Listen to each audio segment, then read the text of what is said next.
Está começando mais um podcast do Internato Residência Médica. Um podcast que te ensina todas as estratégias para você médico interno, você médico generalista, conquistar aquela tão sonhada vaga na residência médica. O tema de hoje é possível passar na residência, começando a estudar em abril? Edu, eu queria começar perguntando para você sobre um conceito que a gente sabe que é utilizado em outras áreas, não somente na preparação para a residência médica. Tem um relato, por exemplo, do Ricardo Pereira, que foi o primeiro lugar no concurso de agente da Polícia Rodoviária Federal em 2013. Ele disse que ele conseguiu esse resultado em 2013, mas na verdade ele começou a estudar 3 anos e meio antes. Isso é bastante tempo se preparando. E você pode pensar, caraca, eu tenho que estudar 3 anos e meio para conseguir um bom lugar? Não sei. Tem outro relato aqui, por exemplo, do Érico Teixeira, que passou em primeiro lugar para juiz. E ele disse que, na verdade, a preparação dele começou bem antes, lá no início da faculdade, em 2003. E aí, o segredo dele seria estudar com frequência, sempre e de forma contínua. Considerando esses dois relatos de provas que são bastante concorridas e que a gente pode fazer uma certa analogia com a preparação para a residência, eu queria que você falasse um pouco para a gente qual que é o melhor momento para começar a estudar. Enquanto você for fazendo isso, Edu, eu vou só tentar mudar aqui o meu áudio, porque estão falando que ele está um pouco alterado também. Beleza? Já falando. Beleza, então, Barreto, eu acho que você levantou exemplos de pessoas fazendo concurso para juiz, concurso para polícia militar. Na nossa época, quando a gente começou a JJ Mentoria, lá em 2017, o nosso primeiro exemplo foi exatamente esse. A gente começou a dar uma olhada nos outros concursos que acontecem no Brasil e a gente percebeu que os outros concursos, concurso para juiz, concurso de direito, concurso para auditor fiscal, para vários concursos realmente de nível superior e que tem bons salários, esses concursos eles costumam ser muito mais concorridos e muito mais difíceis do que a nossa prova de residência. Claro que a gente sabe que a prova de residência não é um único concurso, né? São várias instituições, são várias especialidades e a gente tem uma variação grande do nível de dificuldade, mas se a gente for olhar na média, esses concursos eles são muito mais difíceis. Então, normalmente, é muito comum que a gente veja pessoas que realmente são aprovadas nesse tipo de concurso que estudaram vários anos seguidos. Na verdade, é raro a gente encontrar uma pessoa que passou de primeira para ser juiz, passou de primeira para virar auditor fiscal. É muito difícil a gente encontrar. Dito isso, obviamente, as provas de residência têm ficado cada vez mais concorridas. Essa é uma tendência. Muita gente me pergunta, por que, Eduardo, está ficando mais difícil? Na minha visão, é basicamente por uma questão matemática. Cada vez a gente tem mais médicos sendo formados e as vagas elas não mudam muito a quantidade. Então, a gente tem um crescimento do número de formandos muito maior do que o crescimento do número de vagas de residência e isso torna a concorrência mais complicada. Além disso, nos últimos anos, a gente tem visto aí pessoas estudando melhor. A gente tem visto mais pessoas se preocupando aí com metodologia de estudo. Realmente, as pessoas estão mais preocupadas em estudar e isso também leva a uma tendência de mais dificuldade. Então, dito isso, na minha visão hoje, o melhor momento para começar a estudar especificamente para a prova de residência é no 5º ano. Então, 1 ano antes da sua prova de residência, esse é o melhor momento, o momento ideal. Agora, se a pergunta do podcast é se é possível passar estudando em abril, aí muda um pouco de figura. Eu diria que o ideal é começar no 5º ano.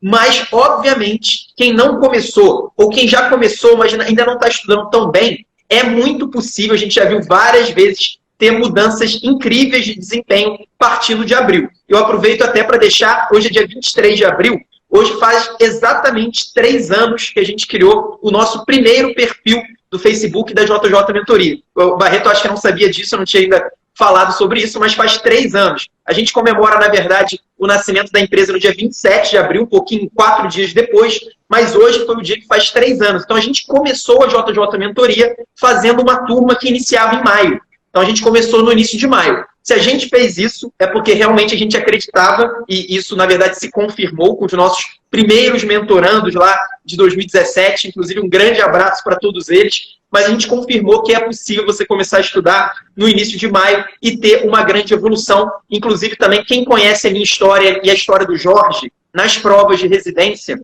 que foram lá em 2016, eu fiz para anestésio, ele fez para ortopedia, nós dois passamos em todas, ele acabou seguindo, eu não segui, ele está lá terminando, está no R3 de ortopedia na USP, mas basicamente, a gente até o final de abril, a gente estava estudando da maneira tradicional, aquele estudo mais ou menos, tentando seguir ali o ritmo, sem revisar nada, o estudo realmente tradicional. E a nossa grande mudança aconteceu no final de abril.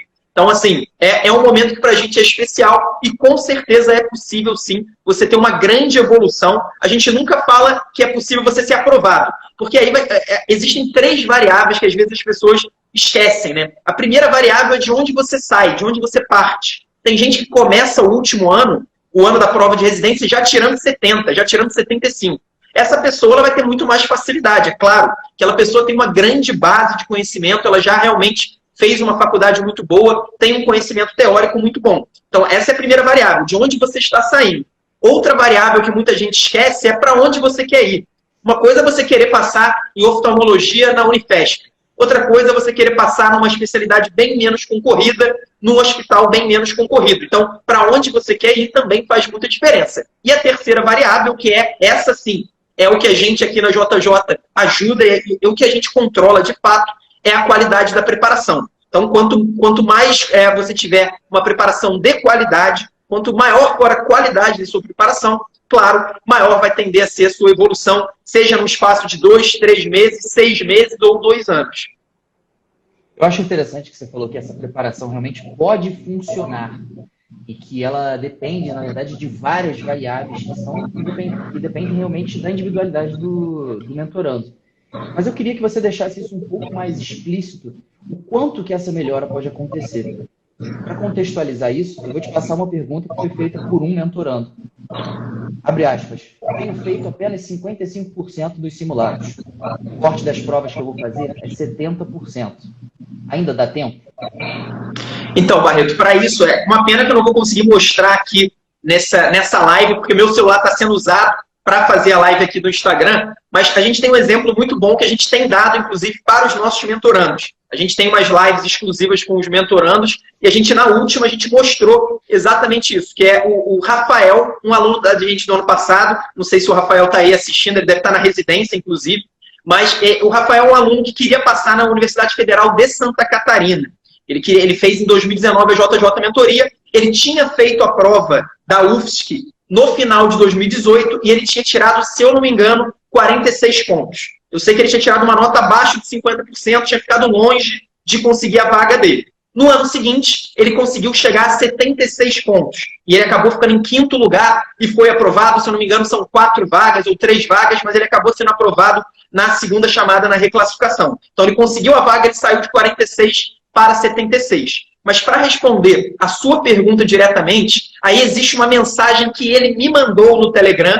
Para quem não sabe, eu tenho contato aí direto sobre metodologia com os nossos alunos via Telegram. E ele me mandou exatamente no dia 4 de agosto. Então a gente está agora no dia 23 de abril. Ele me mandou no dia 4 de agosto que ele estava preocupado porque ele estava com notas por volta de 55%. Você falou exatamente 55%, né? A nota dele era exatamente, mais ou menos que ele falou, 55%. Então ele saiu do dia 4 de agosto com 55% e ele foi para 76% em novembro. Não lembro exatamente quando foi a prova da UFSC no ano passado. Mas ele saiu em 3 meses de 55% para 76%. Então, assim, com certeza é possível você ter uma evolução. Inclusive, os nossos mentorandos, você sabe muito bem, a gente fez um simulado com eles de nivelamento.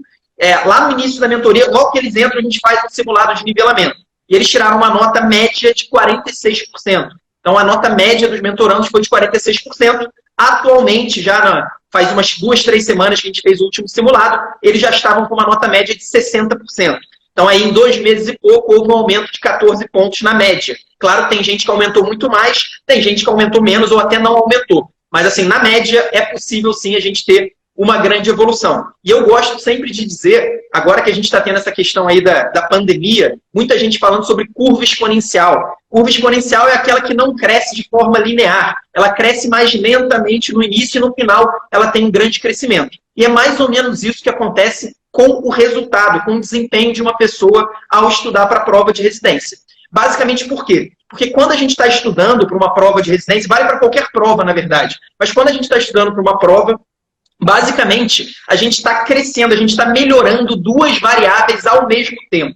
E quando 2 variáveis crescem ao mesmo tempo, é isso que gera uma curva exponencial. No caso da preparação, as 2 variáveis são: primeiro, você está ficando cada vez melhor em mais assuntos. Então, você está estudando mais temas. Se no início do ano você só tinha estudado 2, 5, 10 assuntos, vai chegar lá em agosto, você já vai ter estudado uns 70 assuntos no mínimo. E se você estiver revisando, isso é fundamental. Se você não está revisando, você vai acabar esquecendo tudo que você está vendo. Então, acaba que isso não vai fazer efeito. Mas se você estiver revisando, você vai acumular conhecimento sobre vários assuntos. Então, essa é uma variável que vai melhorar ao longo do tempo. E a segunda variável, você vai ficar cada vez melhor resolvendo provas, resolvendo questões. Principalmente se você utilizar uma metodologia que joga muita importância para as questões. Eu recomendo muito, para quem está assistindo aí e não faz JJ Mentoria, coloque questões na sua preparação. E não é para colocar questões só naquele momento de desconcentração, é para colocar as questões como protagonista na sua preparação. Então, ao longo do tempo, você vai ficando melhor em fazer prova e você vai aprendendo mais assuntos. Então, como essas duas variáveis crescem ao mesmo tempo, isso significa que a curva acaba se tornando exponencial. Então, o crescimento de desempenho, ele acontece principalmente na reta final, quando a pessoa já estudou quase todos os assuntos, então ela tem um grande acúmulo de conhecimento sobre os temas e, ao mesmo tempo, ela já tem uma grande experiência de prova. Ela já consegue acertar questões, mesmo não dominando completamente o tema. Cara, é total legítimo esse tipo de pensamento que as pessoas têm, de que se no início, que teoricamente elas sabem pouco e estão começando a estudar, não tem um resultado, um aumento de efetividade alta no estudo, é muito provável que ela lá no final não consiga também. Eu entendo esse tipo de pensamento, porque existem outras áreas da nossa vida que funcionam exatamente dessa forma. Por exemplo, eu comecei talvez há uns 15 anos atrás, eu comecei a malhar. Você também, Eduardo, você começou a malhar aí há pouco tempo, eu sei que você comprou uns aparelhos para fazer em casa. E muito provavelmente o que você sentiu foi o seguinte: no início da sua musculação, você conseguiu ter um aumento de carga que você pegava de uma maneira rápida. É bem rápido. No início, você vai ali, aumenta a carga rapidinho, você nem repara. E aí depois começa a ficar um pouco mais difícil de você evoluir. Você fica ali semanas, meses ali tentando aumentar e não melhora. A grande questão é que esse aumento que você está malhando é rápido no início, porque você tem, na verdade, não um estímulo de aumento da massa muscular, mas sim o estímulo das placas motoras para fazer com que mais fibras entendam que você faça o exercício de uma maneira mais abrangente. E aí você consegue ter um resultado melhor. Depois de um certo tempo, um outro mecanismo começa a agir, que é justamente para aumentar o volume das fibras. E aí sim você começa a ter um aumento de força, mas por causa de outro mecanismo. E aí por que na musculação você tem essa evolução rápida no início e depois lenta? Porque são dois mecanismos agindo de maneira separada. E é justamente essa justificativa que a gente tem para, na boa parte da nossa vida, isso acontecer de maneira separada. Só que na residência, especificamente, como o Eduardo explicou, é diferente. Você tem esses dois mecanismos se ajudando, se entrelaçando. E por isso que você costuma ter mais resultado do que o normal. E aí, só um detalhe, Barreto. O grande risco dessa curva exponencial é que quando a pessoa está lá no início da curva, ela está aumentando lentamente o resultado dela. O grande risco é ela achar que ela deveria estar aumentando mais rápido, que ela está fazendo alguma coisa errada, e aí ela começa a procurar atalhos, ela começa a procurar dicas, ela começa a procurar realmente alguma coisa que ela precisa fazer ali para melhorar, ou pior ainda, ela começa a se desmotivar. Ela acha que não está dando certo, ela começa realmente a ter uma desmotivação e ela para de estudar. Isso acontece demais com as pessoas não está dando certo, aí começa a ter também problemas na vida, né? Como a gente está tendo agora, um problema que está afetando todo mundo, mas às vezes é um problema pessoal também, e isso vira uma justificativa para ela abandonar o estudo. Então esse é um ponto importantíssimo. Sem dúvida nenhuma, a pessoa tem que entender que vai acontecer lentamente. Se ela não tiver isso na cabeça, se isso não for uma mentalidade desde o início, com certeza, em algum momento, ela vai achar que não está evoluindo como deveria. Inclusive, a gente está procurando, eu falei com o Barreto há pouco tempo, mas no ano passado, no final do ano passado, a gente teve vários resultados de pessoas que foram aprovadas. E a gente agora está começando a procurar, no nosso histórico de conversa com essas pessoas aprovadas, várias pessoas que conseguiram grandes vagas, conseguiram passar na USP, conseguiram passar na Unicamp, na UFMG, em vários lugares espalhados pelo Brasil, e que em algum momento da preparação elas ficaram desesperadas achando que estava dando errado. Então, esse é um grande ponto. Essas pessoas só conseguiram a aprovação porque nesse momento que elas achavam que estava dando errado, elas se convenceram que não, que na verdade fazia parte do processo e que elas deveriam continuar. Então, essa é uma grande pegadinha que acaba afetando muita gente. E se for um concurso que tem bastante gente tentando participar, será que realmente ainda dá tempo, começando só em abril? Então, Barreto, aí vai exatamente naquilo que eu falei, das três variáveis. Se uma pessoa está tirando aí 30% na prova, quer passar em oftalmo na USP, é difícil que ela consiga. Então, é exatamente aquelas 3 variáveis. Qual que é a sua nota atual? Qual que é o seu desempenho atual? Para onde você quer? Vai variar se a pessoa quer entrar em anestesia ou em oftalmo na USP ou numa especialidade menos concorrida. Isso vai fazer uma grande diferença também na pontuação necessária. E, claro, a qualidade da preparação. O que eu acho que é o ponto mais importante aqui, é que as pessoas, às vezes, acabam utilizando como uma muleta para elas não estudarem. Elas acham que não dá mais tempo, então tudo bem. Ano que vem eu me preocupo com isso. Na verdade, mesmo que não dê tempo, a gente nunca vai ter certeza se dá ou não dá tempo. O que vai dizer na hora da prova. Mas mesmo que não dê tempo, é óbvio que o que você deveria estar fazendo agora é começar a estudar. Porque esse estudo, esse conhecimento, esse hábito de estudar todos os dias, ou pelo menos praticamente todos os dias, ele vai ser extremamente útil se você não passar esse ano e for tentar no ano que vem. Então, isso na verdade, é um grande desvio de foco. Você fica pensando, será que dá? Será que dá? Não importa se dá. O que importa é que você tem que estudar. Você vai precisar estudar agora ou no ano que vem. E o que a gente vê é que muitas vezes a pessoa acaba sendo surpreendida. Várias vezes isso acontece, várias mensagens que a gente recebe de mentorandos na reta final do ano passado falando: olha, Eduardo, acho que não vai dar para eu passar, estou tirando notas ruins, eu queria saber como a gente faz para renovar a JJ Mentoria.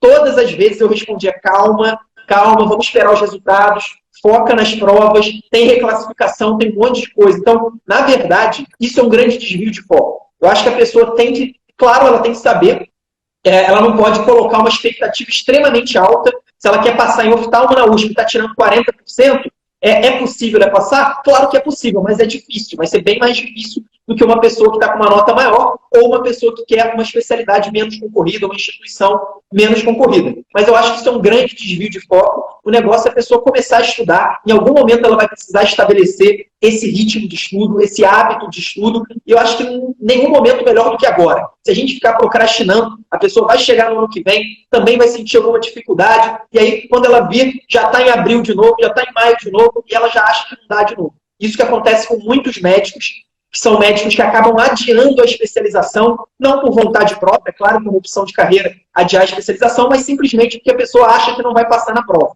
Então, isso que é um grande risco, a pessoa ficar nesse ciclo vicioso. Na pior das hipóteses, você simplesmente não passar na prova esse ano, você ganha mais chance de passar na prova no ano que vem. Então, realmente não me soa muito ruim essa alternativa, que é a pior hipótese. E aí, enfim, de qualquer maneira, quando a gente tem menos tempo, a gente acaba tendo que escolher estratégias que vão fazer com que a gente tenha mais resultado em menor tempo. E aí tem um estudo aqui do Centro Acadêmico da Universidade do Estado de Louisiana. Ele orienta a fazer o seguinte: quando você tem pouco tempo, ao invés da gente pegar esse tempo que é curto e socar ele com várias coisas para a gente estudar, o ideal, na verdade, é que a gente divida esse curto período de tempo em pedaços menores ainda, entre 30 e 50 minutos. Nesse estudo, ele fala o seguinte: se você estudar menos de 30 minutos alguma disciplina, você não consegue aprender de verdade. Em contrapartida, se você estuda mais de 50 minutos aquela disciplina, você acaba não absorvendo tudo que você poderia absorver. E aí o ideal seria você fazer tipo um sprint de 30 a 50 minutos. Faz um sprint, depois descansa 10 minutinhos e faz outro sprint. Depois mais 10 minutinhos e aí de novo um terceiro sprint. Dessa forma você criaria mais efetividade no seu estudo. E o que eu queria saber da sua opinião é se essa estratégia é uma estratégia válida para a gente utilizar nessas pessoas que estão começando a estudar agora, ou se existem outras estratégias que podem fazer com que a pessoa aprenda de uma maneira mais rápida.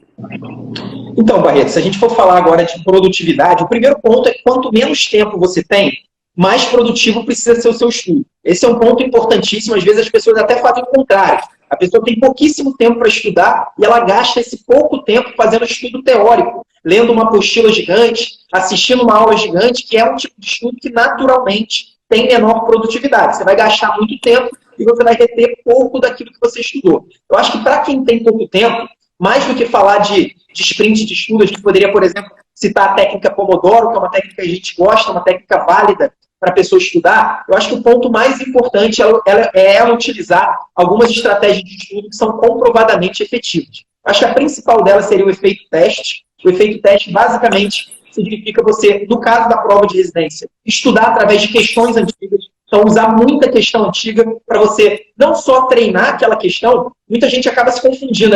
As pessoas acham que você fazer questões antigas, você só está treinando para ver se você sabe ou não aquele conteúdo. Não, muito pelo contrário. Para mim, a maior função das questões antigas é que você está coletando dados sobre você. Você está sabendo, através das questões, você sabe quais são os assuntos que você sabe mais, você sabe quais são os assuntos que você domina menos. E dentro de cada assunto, quais são os tópicos que você está tendo dificuldade.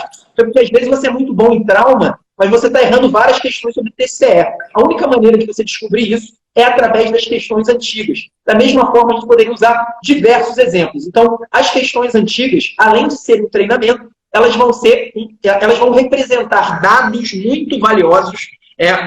Eu não lembro se eu falei aqui na live do Instagram ou em outra live com os nossos mentorandos, mas se a gente for pensar, o Instagram, que é essa ferramenta que a gente está usando, o Facebook, o Google, todas as grandes empresas de tecnologia, para elas, a coisa que existe mais importante são os dados. Então, nós estamos entregando os nossos dados em troca aí de, por exemplo, poder fazer essa live. E da mesma forma, no estudo para a prova de residência médica, nós também precisamos de dados para tornar o nosso estudo mais produtivo. E quem vai dar esses dados para nós são exatamente as questões. A gente vai saber o que a gente sabe mais, o que a gente sabe menos, o que a gente precisa priorizar, o que é realmente prioritário e o que não é. E como a gente está falando de um tempo escasso, né, alguns meses de preparação, isso se torna ainda mais importante. Você tem pouco tempo para estudar, então você precisa ter esses dados e aí direcionar através das questões. Eu acho que esse é o grande ponto. E se eu tivesse que falar outro grande ponto, sem dúvida nenhuma, as revisões. Não adianta nada, mesmo que você tenha pouco tempo. Esse é um detalhe importante. Às vezes, a pessoa pensa assim, não, eu vou revisar se der tempo. Nesse cenário, faltam apenas 3 meses, eu só vou estudar e tá ótimo. Não, pelo amor de Deus, não faça isso. O seu estudo ele vai ser perdido, boa parte dele vai ser perdido. A sua produtividade vai ser menor, vai chegar na hora da prova, você vai errar questões que você sabia, mas que não lembra mais. Não tem coisa pior do que isso. Então, esses 2 pontos. E um terceiro, que eu nem estava pensando em falar, mas que eu acho que é muito importante, as pessoas subestimam, é exatamente a tolerância zero em pegadinhas. Você sabe que a gente traz isso para os nossos mentorandos, a gente fica enchendo o saco deles sobre isso exatamente porque é muito importante. Para a gente não perdoa erro em pegadinha. Eu não me perdoava quando eu errava pegadinha, o Barreto também provavelmente não se perdoava, e a gente acha que todo mundo, ninguém pode se perdoar, errar uma questão que você sabe aquele conteúdo, mas você errou por desatenção. E aí depois a gente pode até fazer uma live só sobre isso, só sobre pegadinha, como não cair, mas basicamente você precisa se frustrar quando acontecer isso e você precisa adotar uma série aí de protocolo para você não cair nas pegadinhas mais comuns. Então, por exemplo, vou dar um exemplo só, que é aquela questão incorreta. A banca pede a opção incorreta. Para quem é de Minas Gerais, a banca do PSU, mais ou menos 40%, 45% das questões, ao invés deles pedirem a opção correta, eles pedem a opção incorreta. E o que acontece? Quem não tem isso na cabeça, quem não treina para não errar pegadinha, vai chegar na hora da prova, vai errar umas 3 questões só por causa disso. Porque era uma opção incorreta e na verdade, ela marcou a correta. Maneiro, Du. Só antes da gente continuar aqui a nossa discussão, eu queria voltar a uma pergunta do Felipe Aguiar, que perguntou qual seria o tempo ideal de descanso. Imagino que ele esteja falando justamente dessa técnica de sprint.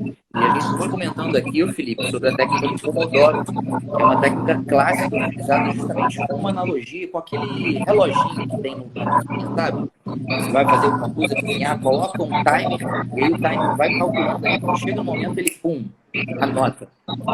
Quando o Pomodoro, a técnica do Pomodoro é o seguinte: você estuda durante 25 minutos, ou trabalha durante 25 minutos, e aí depois, nos próximos 5 minutos, você tem um descanso completo, full. O objetivo disso é fazer com que você, nesses 25 minutos primeiros, você foque toda a sua atenção para o trabalho que você está exercendo. Porque isso é um problema muito grande que a gente tem no dia a dia, né? A gente tem o celular aqui na nossa frente, subindo o WhatsApp, subindo notificação no Instagram, e a gente tem uma certa vontade de ler as coisas. O que foi feito para pegar a nossa atenção? Então, se a gente cria uma forma de que seja utilizando essa técnica do Pomodoro, 5 minutos, ou uma outra quantidade de tempo, para que você consiga realmente ter 100% de foco, é realmente bastante interessante.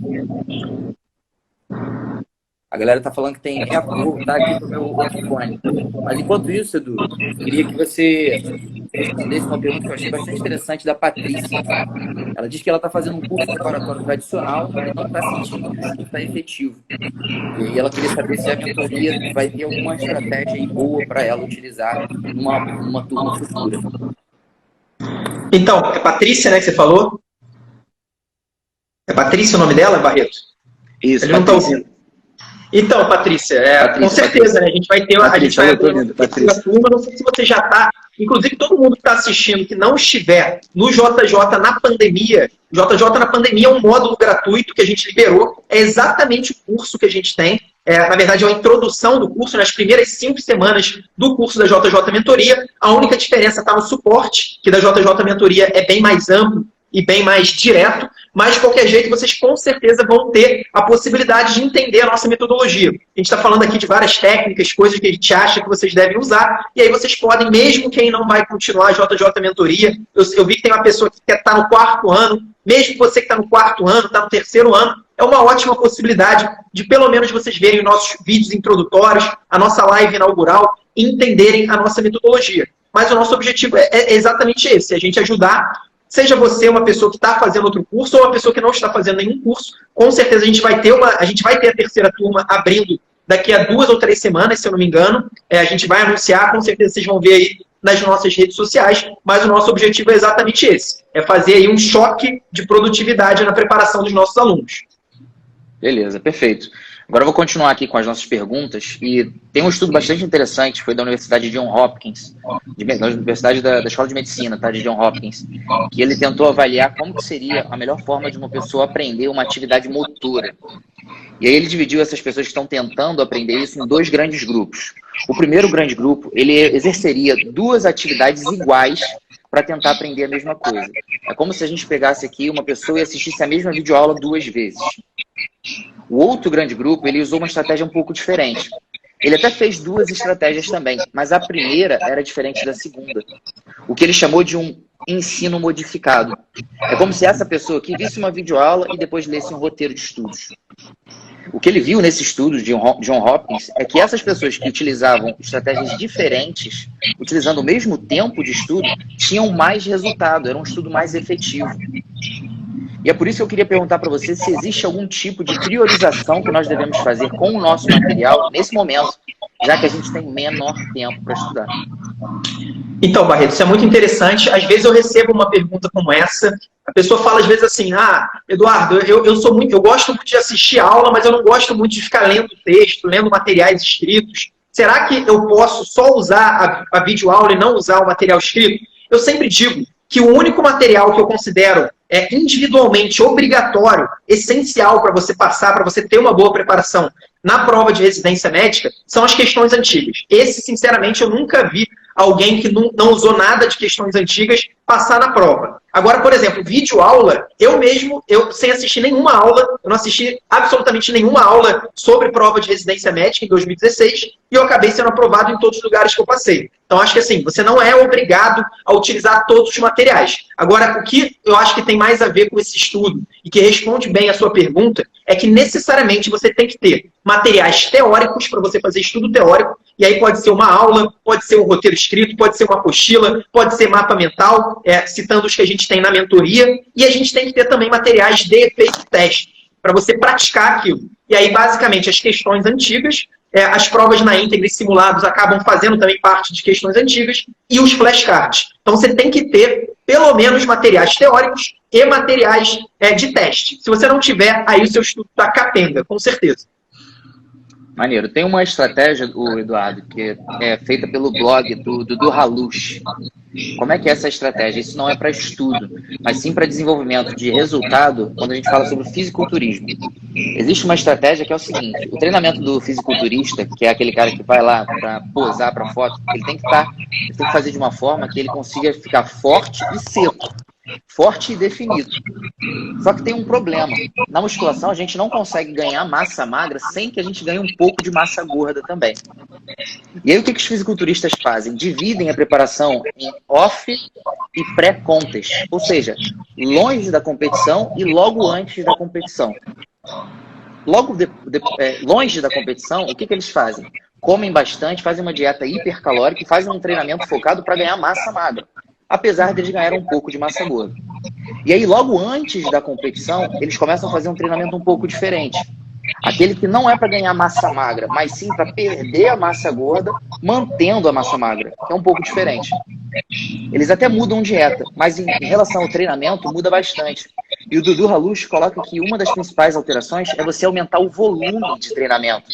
Que seria você diminuir um pouco a carga que você pega e fazer mais repetições. Pegar ali um treinamento de aeróbico, ao invés de correr 30 minutos, correr 45, correr 1 hora. Ou seja, fazer mais quantidade de exercício. E aí o que eu queria te perguntar com essa contextualização é se existe a necessidade do candidato para a prova de residência mudar a sua intensidade de estudo agora em abril.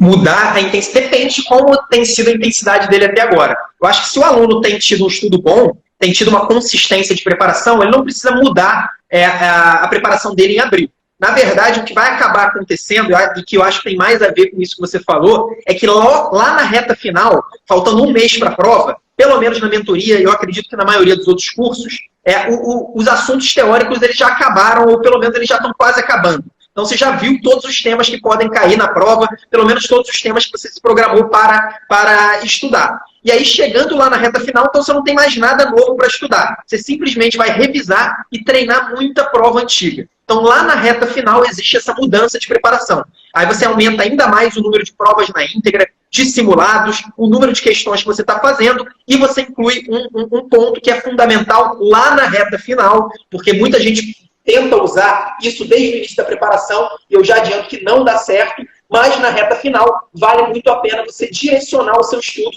para as suas provas prioritárias. Então, se você vai fazer USP, você vai estudar alguns temas que caem muito na USP, mas que não caem tanto de uma maneira geral. Se você vai fazer o PSU, você vai estudar alguns assuntos que caem muito lá no PSU e que não caem de uma maneira geral nas outras provas. Então, lá, a reta final, você vai aumentar o número de provas na íntegra, você vai aumentar o número de questões, vai fazer mais simulados, vai continuar revisando tudo aquilo que você já estudou, e aí quando eu falo, você vai fazer mais questões, mais simulados e mais provas na íntegra, claro, você tem que estudar através dos erros que você comete lá. Então, lembra que eu falei sobre coletar dados? Você vai estar continuando coletando, você vai continuar coletando dados e, a partir disso, você vai direcionar o seu estudo para aquilo que você realmente precisa. E na reta final, claro, você também vai direcionar. Você vai começar a ver. Eu acabei de falar que a prova do PSU é uma prova que tem 40% de questões pedindo a opção incorreta. Eu poderia falar também que a prova da USP de São Paulo é de todas as provas de residência médica do Brasil, a que tem mais complicação em relação ao tempo de prova. É muito difícil terminar a prova da USP de São Paulo do tempo e sem problema nenhum. Eu mesmo, que nunca tive dificuldade com o tempo, eu quase que me enrolei lá na prova da USP para terminar. Então, existem algumas características que você vai buscar na reta final. E o outro ponto que acontece também na reta final é que, basicamente, aquelas pessoas... imagina uma pessoa normal. O que acontece no ano de preparação? Ela chega lá em janeiro, se matricula no cursinho e começa a estudar com muita motivação. Passa o carnaval, chega a Páscoa, mais ou menos onde a gente está, e ela começa a se desmotivar. Ela vê que ela já esqueceu boa parte do que ela estudou em janeiro, ela não está revisando, ela não sente o desempenho dela crescer, então ela começa a se desmotivar. E ela só volta a retomar a motivação lá na reta final, que aí não tem jeito, ela sabe que a prova é daqui a 1 mês e meio. E aí ela volta a se motivar e começa a estudar muito mais. Então essa é uma coisa que acontece com muita gente, mas pelo menos na mentoria a gente sempre tenta fazer com que os nossos mentorandos saiam dessa rotina. A gente quer que eles mantenham um nível de estudo consistente ao longo de todo o ano e, claro, na reta final, se aproveitar também desse aumento da motivação para crescer ainda mais o ritmo lá no finalzinho. Esse gráfico da motivação é muito conhecido por a gente, que a gente sabe que realmente no início a galera está bem motivada e aí depois faz uma barriguinha, depois voltando a motivação só lá no final da preparação. Mas um outro grande grupo de pessoas que está desmotivado nesse momento para a preparação para a prova de residência é justamente quem está muito longe, né? O aluno que está no 5º ano, ele não pensa muito qual que é o objetivo dele, tá tão longe que não fica palpável. E aí outras prioridades começam a aparecer na vida dele, de modo que ele acaba deixando de lado essa preparação. Então eu queria te perguntar, será que realmente vale a pena o cara que está no 5º ano começar a estudar agora? Mesmo que seja no final? Você levantou um ponto importantíssimo, você tem total razão. Se um aluno de 6º ano ou médico já formado que vai fazer prova de residência, se ele já tem dificuldade com motivação, ainda mais, isso acontece ainda mais para quem está no 5º ano. No 5º ano é muito difícil você ver uma pessoa que estudou com consistência ao longo do ano inteiro no 5º ano. Isso é um desafio. Agora, claro que vale a pena, porque essas pessoas que conseguem superar esse desafio, conseguem realmente estudar com consistência, elas vão entrar no ano delas de prova de residência num nível muito maior do que a maioria dos concorrentes. Então, assim, a resposta é com certeza vale a pena, independentemente do momento. Se a pessoa começar a estudar em abril, se ela começar a estudar em maio, em junho, a qualquer momento vai valer a pena ela começar a estudar. Quanto antes, melhor. Claro, ela vai ter mais tempo para se preparar e para conseguir essa vantagem de iniciar lá o ano que vem, estando à frente dos concorrentes. Eu falei que daquelas 3 variáveis, uma das variáveis é exatamente de onde a pessoa está começando, de onde ela está partindo. Então, quem está no 5º ano tem a oportunidade de realmente começar a fazer uma largada do ano de prova de residência muito à frente da maioria dos concorrentes. E aí você que está no 5º ano pode conversar com seus colegas de turma, provavelmente já é a minoria deles que está estudando para a prova de residência. Eu duvido que já tenha muita gente no 5º ano estudando para a prova de residência, só se realmente a sua faculdade tiver muita gente da JJ Mentoria. Muito bom, cara, mas assim, só para deixar bem claro, por que o Eduardo falou que tem muita gente da JJ Mentoria? É porque na JJ tem uma meta que é para você manter semanal. E aí aquilo ali fica palpável, diário, ali, não, pô, eu sei exatamente o que eu tenho que fazer. Você não precisa estar na JJ Mentoria para você ter isso. Desde que você tenha uma meta semanal palpável que você consiga seguir. Isso aí já vai ser o suficiente para você manter a sua motivação, pelo menos muito melhor do que o padrão. E aí, Eduardo... Só para falar uma coisa importante, a gente consegue aumentar o número de pessoas que vão estudar com consistência, mas a gente não consegue mudar totalmente, 100%. Tem gente na JJ Mentoria que também para de estudar. O que a gente trabalha, e o Barreto sabe muito bem disso, é para tentar diminuir a cada ano, a cada mês, as pessoas que realmente desistem do estudo. Eu acho que quem consegue continuar estudando, essa pessoa ela tem uma vantagem muito grande em prova de residência, seja ela do 5º ano, seja ela do 6º ano. Maneiro. Edu, eu vou fazer o seguinte, o Gustavo acabou de mandar uma mensagem aqui, ele acha que esse eco tá vindo porque você tá sem fone. Eu vou contar uma história aqui, que é para a próxima pergunta, mas eu queria ver se você consegue encontrar um fone aí enquanto eu estou explicando isso. Cara, é que quando eu botei o fone, meu áudio ficou ruim. Mas depois vou tentar colocar aqui e vou ver se vai dar certo. Tenta aí. Então, ó, qual que é a história? Mas vai me ouvindo, tá? Eu trabalho numa emergência, tá? Numa emergência aqui no Rio de Janeiro. E aí eu tava dando plantão esses dias, já faz acho que mais de um mês. E aí a grande questão é que eu atendi um paciente que tinha um quadro respiratório, era um paciente masculino, meia idade, ali 40, 50 anos, sem comorbidades, que chegou para mim com um quadro agudo, súbito, de dispneia, dor torácica e febre. E aí eu fazendo a anamnese, ali, exame físico, a minha impressão com os exames complementares é que aquele paciente tinha simplesmente uma pneumonia bacteriana. Com esse diagnóstico de uma pneumonia bacteriana, eu prescrevi para ele um Clavulin. Fiz lá os critérios, fiz os scores prognósticos para ele, averei se ele tinha indicação de outro antibiótico, achei que não, achei que era só o Clavulin mesmo. E aí, infelizmente, depois de uns 5 dias, esse paciente retornou, falando que apresentava ainda febre, ainda dispneia e ainda dor torácica. E aí o que eu queria saber é possível diagnóstico para que eu tenha errado na conduta com esse paciente. Porque é evidente que a conduta que eu prescrevi para ele não funcionou. Eu prescrevi o Clavulin e ele 5 dias depois ainda estava com os sintomas. Eu queria saber de você, quais são as possíveis causas de erro que eu posso ter feito nessa avaliação aí?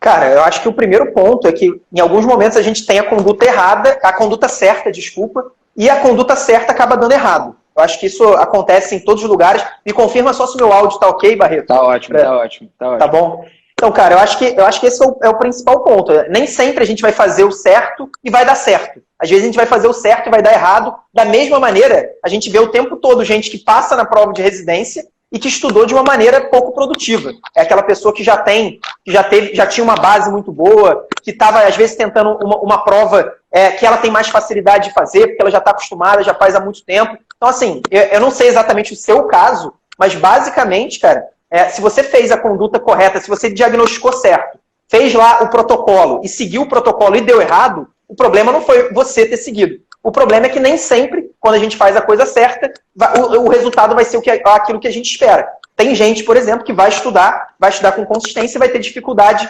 de evoluir, vai ter dificuldade de conseguir realmente um resultado. Mas isso não significa necessariamente que você está fazendo a coisa errada. Reparem que interessante que o Eduardo falou, porque ele disse que eu poderia ter errado no meu diagnóstico, mas eu poderia até mesmo ter acertado no meu diagnóstico, só que a conduta não ter funcionado.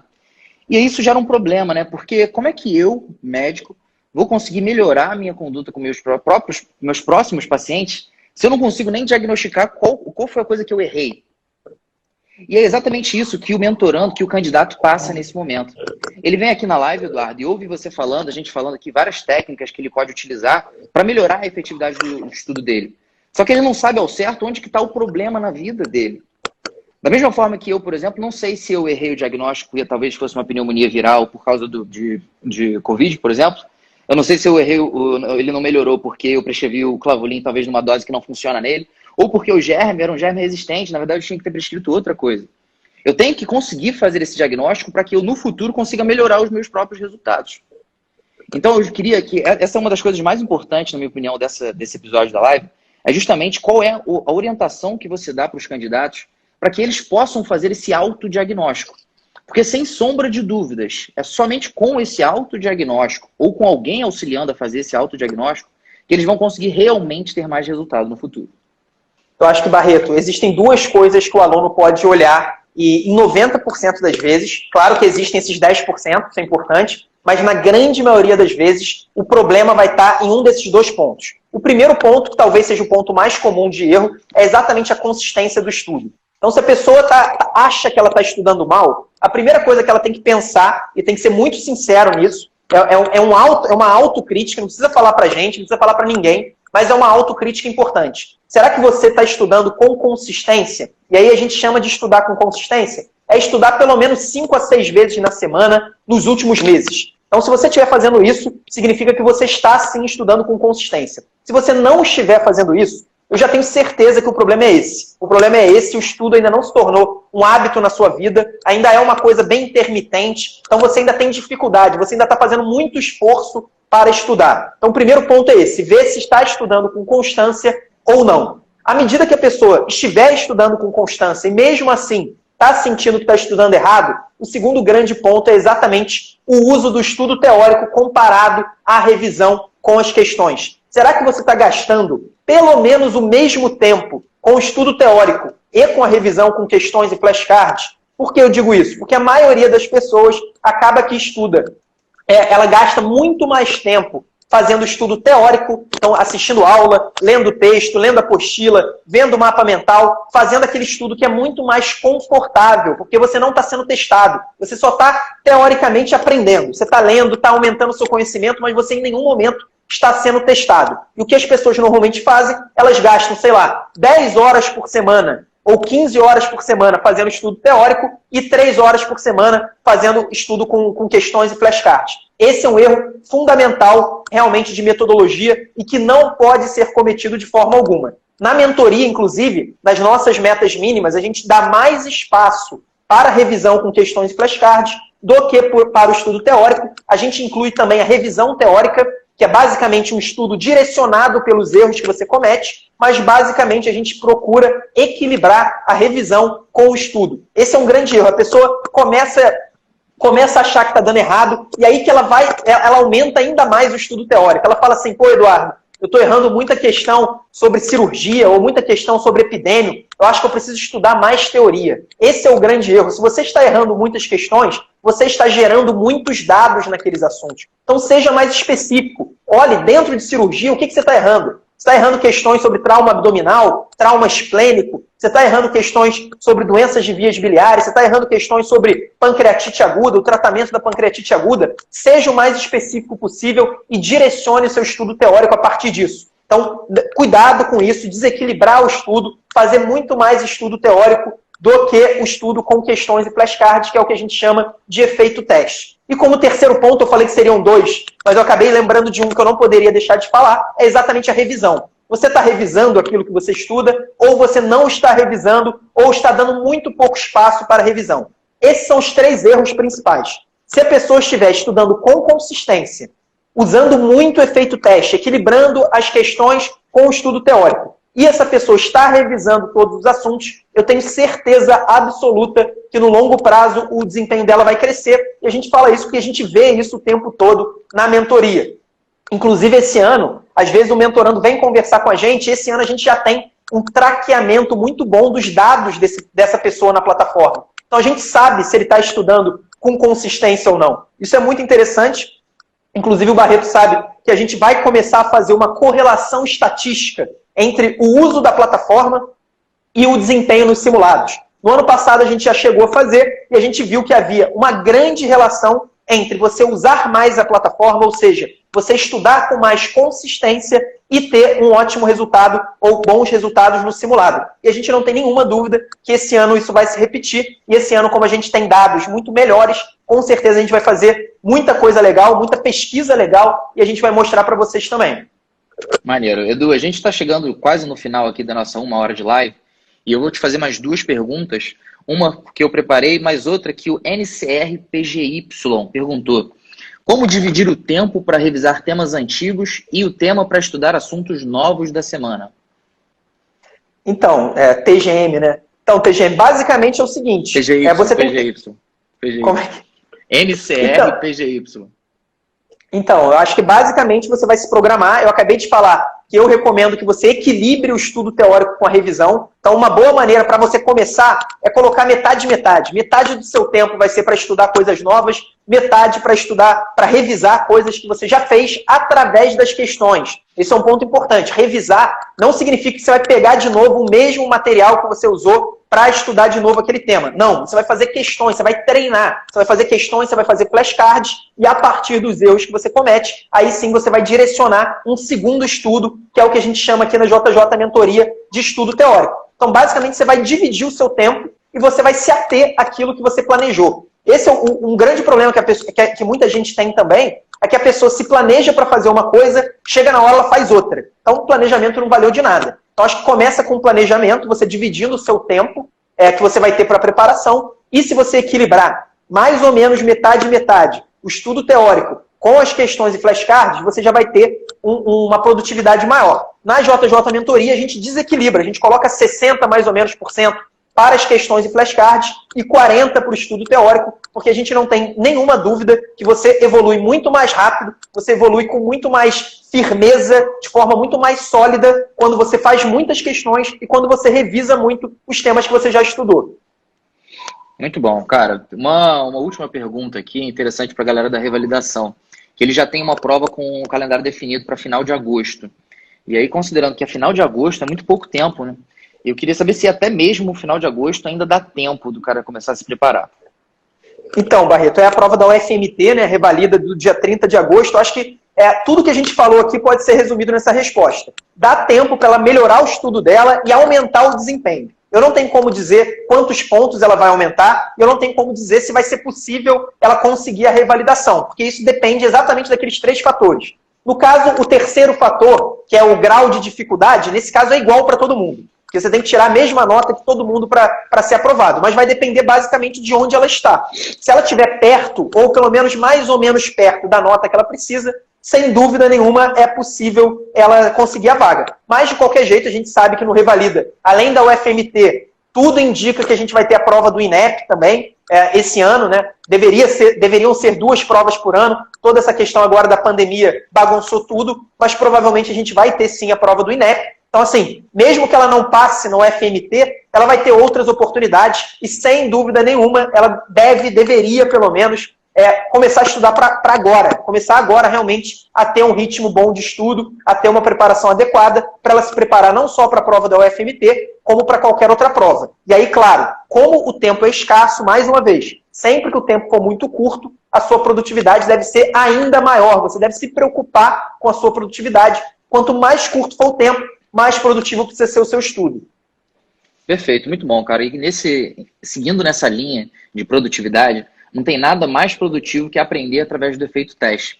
E por isso eu queria começar falando para vocês sobre o desafio JJ dessa semana. Lembrem-se, aqui a gente discutiu várias estratégias para que você consiga alcançar os seus objetivos, apesar de você iniciar o seu estudo somente agora em abril.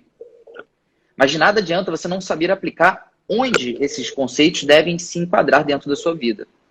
E é por isso que o desafio JJ dessa semana é o seguinte: investigar através de uma anamnese própria e detalhada, baseado nos critérios de uma boa preparação que nós discutimos nessa live, para conseguir diagnosticar onde está o seu erro nesse momento.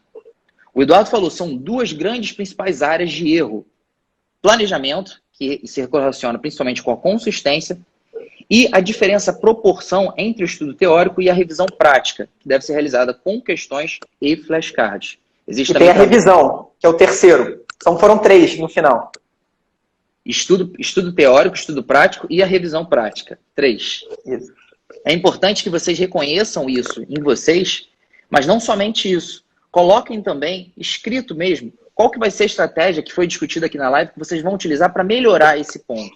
E aí, dessa forma, publiquem, compartilhem e marquem a gente, para a gente saber como é que vocês estão saindo e a gente poder ajudar vocês cada vez mais. Eu vou pedir, inclusive, para se vocês tiverem dúvidas aí para os próximos temas, para as próximas lives, que vocês anotem aqui que a gente vai olhar e aí, com certeza, isso vai entrar como fila de prioridade para a gente responder nas próximas lives. Beleza? Eduardo, quer falar mais alguma coisa? Não, acho que é isso, Barreto. Acho que o principal recado é esse, cara. Nunca é tarde para você começar a estudar.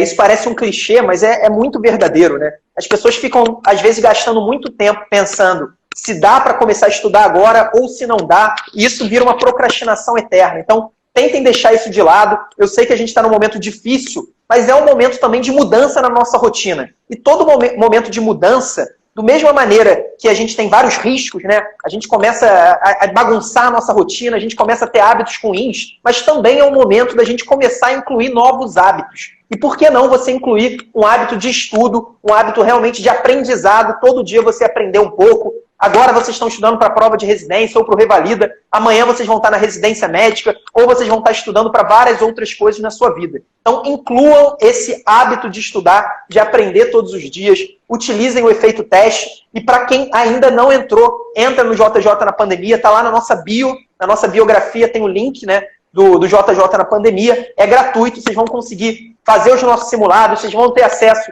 às nossas lives exclusivas, foram lives muito legais, vocês vão estar dentro do nosso canal do Telegram, que é um canal também que a gente discute muita coisa, eu tenho certeza que isso pode ajudar você, mesmo que você não esteja agora no momento de fazer a prova de residência. A live com os psicólogos foi só dentro da mentoria, né, Eduardo? Foi, mas a gente vai ter também uma live com o pessoal do JJ na pandemia. Essa é outra coisa interessante. Se eu não me engano, eu falei na última live aqui no Instagram, mas a gente começou a criar mesmo um suporte psicológico para os nossos alunos. Então, os nossos alunos agora têm acesso a um psicólogo, a 2 psicólogos, uma equipe mesmo de psicologia, e eles fizeram uma live muito legal com os nossos alunos, e a gente vai fazer também no JJ na pandemia aí. Ainda não tem uma data definida, mas nas próximas semanas, com certeza, a gente vai ter, e aí é mais uma oportunidade que vocês podem ter nesse momento. A gente não falou sobre a parte psicológica nessa live, mas tudo isso tem muito a ver, né? A pessoa que fica muito insegura, não está evoluindo, será que dá tempo, será que não dá tempo? Tudo isso, no fundo, é um retrato, uma consequência da ansiedade. Então, acho que tem um pano de fundo psicológico aí, que é importante também no desempenho. Maneiro, maneiro. Gente, o tema de hoje foi: é possível passar na residência começando a estudar em abril? Esse foi o podcast do Internato à Residência Médica. O podcast que te ensina todas as estratégias para você interno e você médico generalista conquistar aquela tão sonhada vaga na residência médica. Meu nome é Felipe Barreto.